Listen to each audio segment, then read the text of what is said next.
තෙරුවන් සරණයි. මේ සත්‍ය අවබෝධ සංවිධානය සත්‍ය අවබෝධ සංවිධානයේ WAK කරුණාසේන වන මම තමයි මේ ස්ථානයේ පවත්වාගෙන යන්නේ.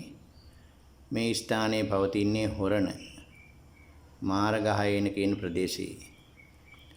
ඕනෑම කෙනෙකුට මේ ස්ථානයට ඇවිල්ලා මේ ස්ථානයේ මා මේ ජීවම් කරන ලද අභිසම්විධාන යන්ත්‍රය රෝගීන් වෙනුවෙන්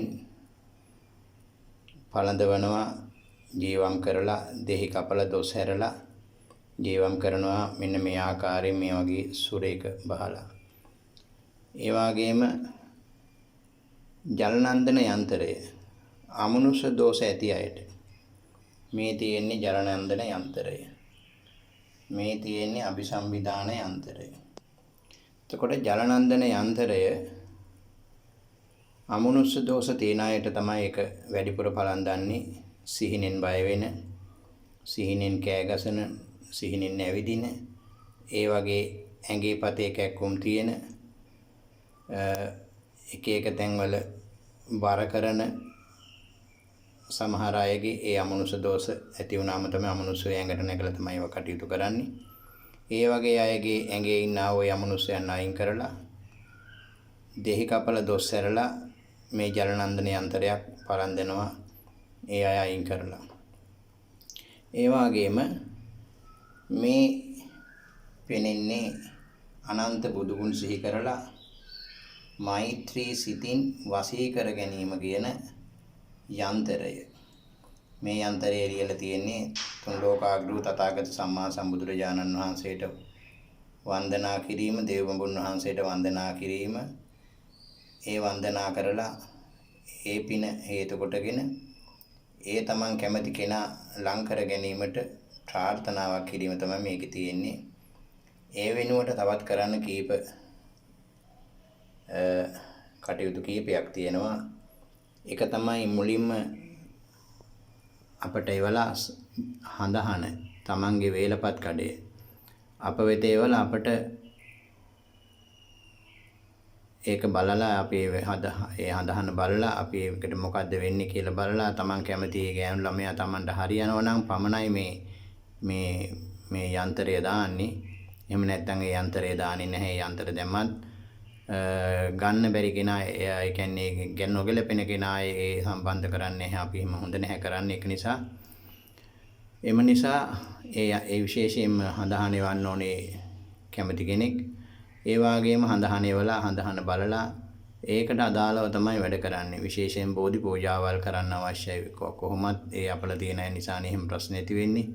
එම නිසා බෝධි පූජා කරලා දෙවියන්ට බාරහාර වෙලා මේ ස්ථානයේ සෝනියන් දේවතාන් වහන්සේට පූජාවක් තියලා සීල දේව මණ්ඩලයටම පූජාවක් තබලා ඒ දෙවියන්ගේ පිහිට ආරක්ෂාවත් අරගෙන, තුනුරුවන්ගේ පිහිට ආරක්ෂාව අරගෙන මේ ඒ යන්ත්‍රය පැලඳගෙන දවස් 21ක් මාස 3ක් අතර අනිවාර්යෙන් සිදුවෙන ක්‍රියාවලියක් මේක බොහොම ගෞරවයෙන් කළ යුතුයි.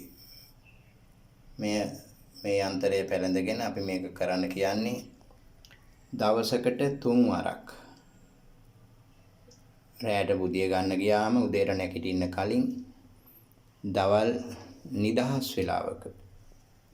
වෙලාවක හිත නිදහස් කරගෙන ඉන්න වෙලාවට මේක දිනකට 7 පාරක් කියන්න ඕන බොහොම ගෞරවයෙන්. බුදුරජාණන් වහන්සේට නමස්කාර වේවා කියනකොට බුදුරජාණන් වහන්සේ සිතෙහි පිහිටවා ගන්න ඕන. ඒ බුදුරජාණන් වහන්සේ සිතෙහි පිහිටවාගෙන බුදුරජාණන් වහන්සේට නමස්කාර වේවා කියලා සිතින් කියන්න ඕන. ඇහෙන්න කියන්න බැරි නම් සිතින් කියන්න ප්‍රශ්නයක් නැහැ. පසේ බුදුරජාණන් වහන්සේලාට නමස්කාර වේවා කියනකොට පසේ බුදුරජාණන් වහන්සේලා නොදැක්කට මේ පින්වත් ස්වාමීන් වහන්සේලා වගේම තමයි ඒ උත්තමයොත්. එම නිසා ඒ ස්වාමීන් වහන්සේලා විදියට සිහි කරගෙන ඒ ආකාරයෙන් මෛත්‍රී සිත වඩන්න ඕන. මහරහතන් වහන්සේලා කිව්වත් ඒත් ස්වාමීන් වහන්සේලා තමයි රහත් වුණා කියලා එක පිටට පේන දෙයක් නෙමෙයි. එම නිසා ඒ ස්වාමීන් වහන්සේලා අරමුණු කරගෙන මහරහතන් වහන්සේලා කියලා ප්‍රාර්ථනාව කරන්න. ඒ වගේම තමයි හැම දෙයක්ම දෙවි බඹුන්ටත් ඒ දෙවි බඹුන් සිහි කරගෙන තමයි ඒක කරන්නේ. එම නිසා වැඩි විස්තර WhatsApp message එකකින් අහන්න. ඒක ගොඩක් හොඳයි. එතකොට ඔක්කොටම පිළිතුරු මට එවන්න පුළුවන්. මොකද කතා කරන්න ගියාම සෑහෙන්න වෙලා යනවා, කාලය අපත යනවා. එම නිසා සියලු විස්තර WhatsApp message එකකින් දැම්මම මම ඒකට පිළිතුරු දෙනවා. ඊළඟට ඒකට ක්‍රියාත්මක කරලා ඒ අවශ්‍ය වැඩ කටයුතු කරන්න පුළුවන්. ඉතින් මේ සත්‍ය අවබෝධ සන්නිධානය වෙනුවෙන්